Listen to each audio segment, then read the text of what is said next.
நீ கண்டதோ துன்பம், இனி வாழ்வெலாம் இன்பம்.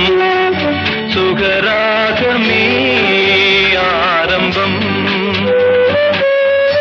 நதியிலே புது புனல், கடலிலே கலந்தது.